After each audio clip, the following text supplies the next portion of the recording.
بسم اللہ الرحمن الرحیم۔ آج کا انمول موتی،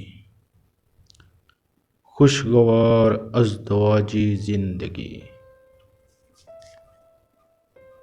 نکاح خاندان کی بنیاد ہے۔ اگر نکاح نہ ہو تو نہ خاندان وجود میں آئے اور نہ ہی انسانی ماحول و معاشرہ بن سکے۔ اسی لیے اسلام نے بغیر شادی کے زندگی گزارنے کو اچھا نہیں کہا، بلکہ حضرت صلی اللہ علیہ وآلہ وسلم نے ارشاد فرمایا، نکاح میری سنت ہے، جو میری سنت سے منہ موڑے گا وہ میری امت میں سے نہیں ہے۔ علاوہ ازیں حضور اکرم صلی اللہ علیہ وآلہ وسلم نے متعدد نکاح فرمائے، بلکہ ایک روایت کے مطابق آپ صلی اللہ علیہ وآلہ وسلم نے 14 نکاح کیے اور وفات کے وقت 9 ازواج موجود تھیں۔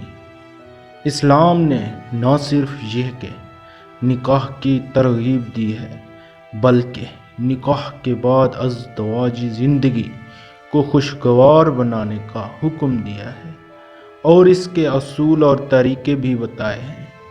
قرآن کریم میں ارشاد ہے، اور عورتوں کے ساتھ اچھی طرح سے زندگی بسر کرو، سورۃ النساء۔ حضرت صلی اللہ علیہ وآلہ وسلم کی عملی زندگی اور ارشادات و تعلیمات میں ہمارے لیے کامل رہنمائی موجود ہے۔ چنانچہ آپ کے ارشاد گرامی میں سے ہے کہ مومنو، میں کامل ایمان والا اپنی عورتوں کے ساتھ حسن اخلاق والا ہے، اور تم میں سے پسندیدہ وہی ہیں جو اپنی عورتوں کے نزدیک پسندیدہ ہیں۔ اور ایک ارشاد یہ ہے کہ میں اپنی ازواج کے لیے تم سب سے بہتر ہوں۔ ذکر و فکر، سبحان اللہ۔